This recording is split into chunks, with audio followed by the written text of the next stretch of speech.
All right, you're back with the location score, lads, and we are talking the percentage of renters compared to owner-occupiers, or quite simply, how many renters in the suburb. And it's an interesting stat, isn't it, Jeremy, because the owner-occupiers are generally 70% of the market, generally, and 30% renters. But this measure gives you an indication of the desire and the status that comes from a suburb, because if it's too high in one way or too low in another, it means totally different things, doesn't it?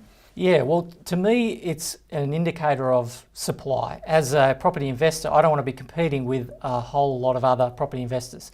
So I want a lower proportion of renters, because that means there's a lower proportion of investors.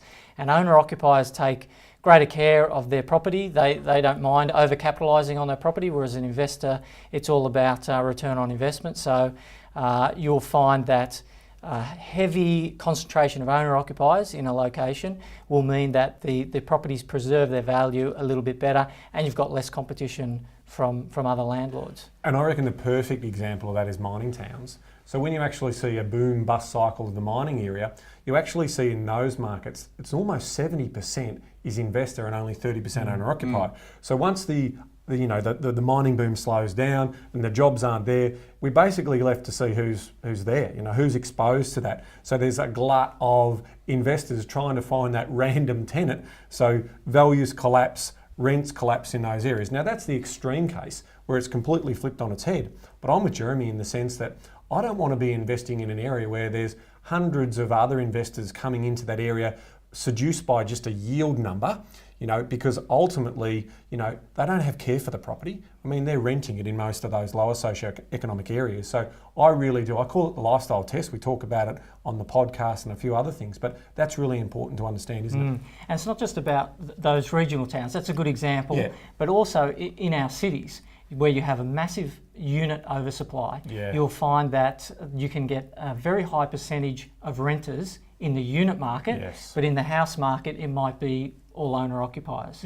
So it's not just confined to regional areas, but cities can suffer too. I guess it needs to be taken into consideration with the vacancy rate also, isn't it? Because if you've got a higher percentage of renters, but the vacancy rate is very, very low, it's still a good indicator of demand. But like you say, you've got to overlay that with the type of product, if it's a house versus if it's a unit. But ultimately, because if you think on the flip side, if it's too low as an investor, you're worrying if there's enough renters in that market. But it's not always the case, because if it is really low but the suburb has the right status, it just means that there'll be few properties being competed for, which will have an upwards pressure on the rents that you're getting. I think you bang on by comparing it with the vacancy rate.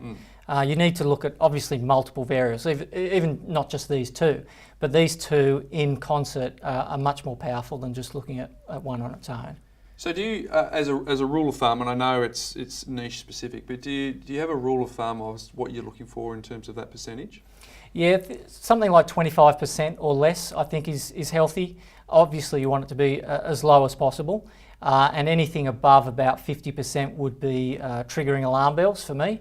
But like you say, if the vacancy rate is very low and the proportion of renters is at least reasonable, then it's not necessarily a problem area.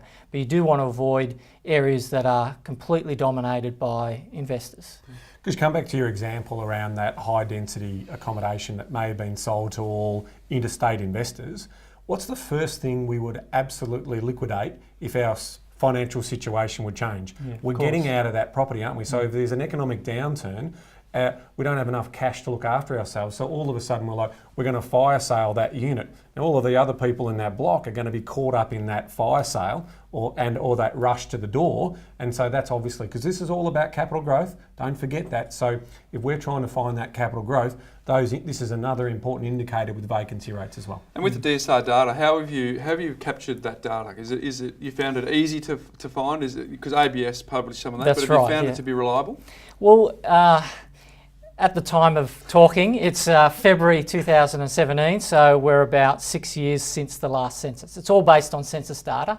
The ABS, it's very easy to get information from the ABS, of course, so I like that part about it. However, they don't have two categories, owner or occupier. They have about 9 different categories. And so there's some interpretation that's involved on what is meant by this category. Can you put that in the renter proportion, or has it got to be owner-occupier?